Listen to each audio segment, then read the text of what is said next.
আসসালামু আলাইকুম। Recipe by beauty চ্যানেলে আপনাদেরকে স্বাগত জানাই। আজ আপনাদের সঙ্গে শেয়ার করব লাউ চিংড়ি আর আলু দিয়ে খুবই সুন্দর একটা রেসিপি।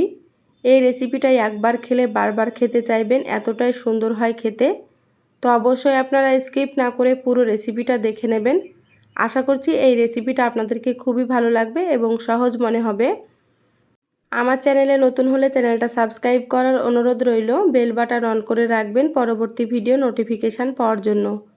চলুন কথা না বাড়িয়ে রেসিপিটা শুরু করি। এখানে দেখুন 150 গ্রাম চিংড়ি মাছ আমি কেটে ধুয়ে পরিষ্কার করে নিয়েছি। তো এখানে আমি 150 গ্রাম নিয়েছি, আপনারা কিন্তু আপনাদের পরিমাণ মতো নিয়ে নিতে পারেন। আর এখানে দেখুন একটা লাউয়ের অর্ধেকটা কেটে নিয়েছি। এইভাবে পাতলা পাতলা সরু সরু করে কেটে নিতে হবে এই রান্নাটার জন্য। আর এখানে দেখুন দুটো মিডিয়াম সাইজের আলু এরকম ডুমো ডুমো করে কেটে নিয়েছি। তো এখানে আমি আমার পরিমাণ মতো নিয়ে নিয়েছি, আপনারা আপনাদের পরিমাণ মতো নিয়ে নেবেন। সবগুলোকে ভালোভাবে ধুয়ে পরিষ্কার করে নিয়েছি।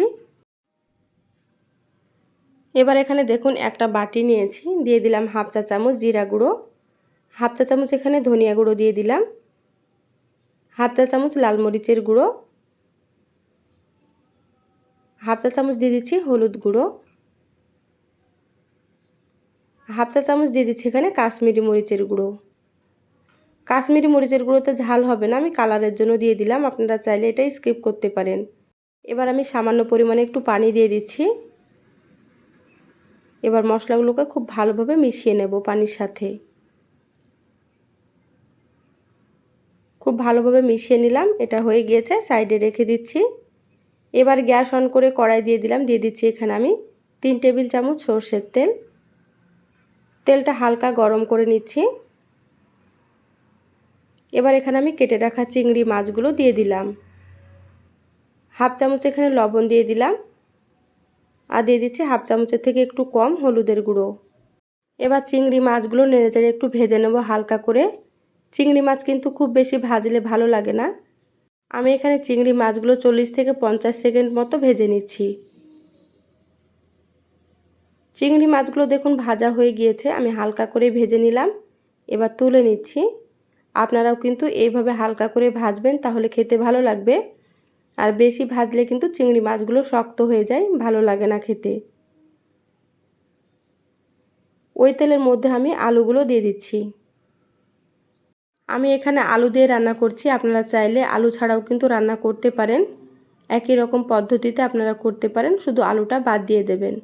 এবার নেড়েচেড়ে আলুগুলোকে খুব ভালোভাবে ভেজে নেব। আলুগুলো ভেজে রান্না করলে কিন্তু খেতে অনেক বেশি ভালো লাগবে। তো যারা ভিডিওটি দেখছেন একটা লাইক দিয়ে ভিডিওটি কন্টিনিউ করবেন। আপনাদের একটা লাইক পরবর্তী ভিডিও বানাতে আমাকে অনেক উৎসাহ জাগায়। দেখুন আলুগুলো লাল করে ভেজে নিয়েছি, এবার আমি তুলে নিচ্ছি। আলুগুলো সম্পূর্ণ তুলে নিয়েছি। আবারও আমি দিয়ে দিচ্ছি এখানে 1 চামচ মতো তেল।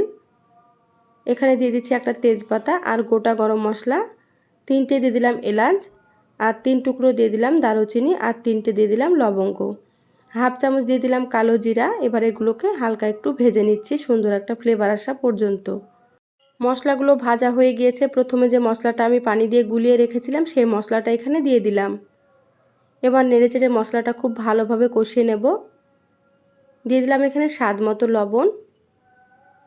তো লবণটা এখানে বুঝেই ব্যবহার করতে হবে, কারণ চিংড়ি মাছ ভাজার সময় আমি লবণ দিয়েছিলাম, তো সেটা বুঝে আমি এখানে লবণটা দিয়ে দিলাম। মশলা একটু সময় নিয়ে কষিয়ে নিতে হবে তেল ছেড়ে আসা পর্যন্ত। তো দেখুন আমি সময় নিয়ে কষিয়ে নিচ্ছি। এবার এখানে দিয়ে দিচ্ছি 4টে কাঁচামরিচ কুচি। তা আপনারা যেমন ঝাল খেতে পছন্দ করবেন সেইভাবে করে এখানে কাঁচামরিচ দিয়ে দেবেন।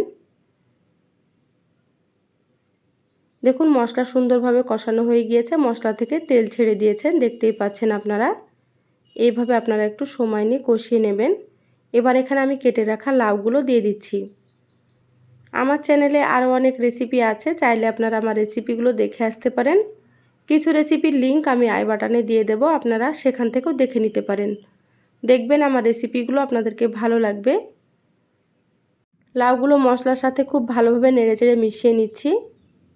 আর এই পর্যায়ে গ্যাসের আঁচটা আমি হাই হিটে রেখেছি। যেহেতু লাউ থেকে অনেকটাই পানি ছাড়বে, সেজন্য গ্যাসের আঁচ হাই হিটে রাখতে হবে। এবার ঢাকা দিয়ে 5 মিনিট রান্না করে নেব। 5 মিনিট পর ঢাকাটা খুলে নিচ্ছি। দেখুন লাউ থেকে কিন্তু অনেকটাই পানি ছেড়েছে, দেখতেই পাচ্ছেন আপনারা। লাউয়ের পানি দিয়েই কিন্তু আমি রান্নাটা করে নেব, এখানে পানি ব্যবহার করব না। দিয়ে দিলাম এখানে ভেজে রাখা আলু আর দিয়ে দিচ্ছি ভেজে রাখা চিংড়ি মাছ। এবার আমি নেড়েচেড়ে একসাথে খুব ভালোভাবে মিশিয়ে নেব।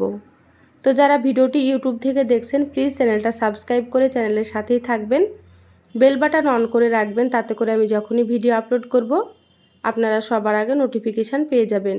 যারা ফেসবুক পেজ থেকে ভিডিওটি দেখছেন প্লিজ একটা লাইক দিয়ে পেজটা ফলো করে রাখবেন পরবর্তী ভিডিও নোটিফিকেশান পাওয়ার জন্য। ঢাকা দিয়ে আমি 10 মিনিট রান্না করে নেব। তো মাঝে আমি ঢাকাটা খুলে নিচ্ছি, একটু এভাবে করে নেড়েচেড়ে নিতে হবে। দেখুন অনেকটাই পানি আছে, পানিটা কিন্তু শুকিয়ে নিতে হবে।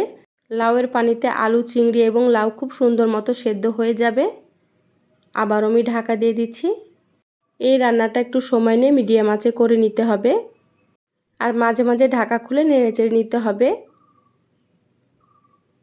দেখুন আরও একটু পানি আছে, খুব বেশি নাই।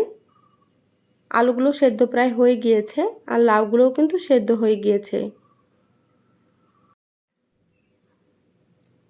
দেখুন 10 মিনিট রান্না করে নিয়েছি। দেখুন পানি একেবারে শুকিয়ে গিয়েছে আর সুন্দর একটা কালার চলে এসেছে, দেখতেই পাচ্ছেন আপনারা। এইভাবে রান্না করে নিতে হবে। এবার আমি এখানে দিয়ে দিচ্ছি সামান্য একটু ভাজা জিরার গুঁড়া। খুব ভালোভাবে নেড়েচেড়ে মিশিয়ে নেব।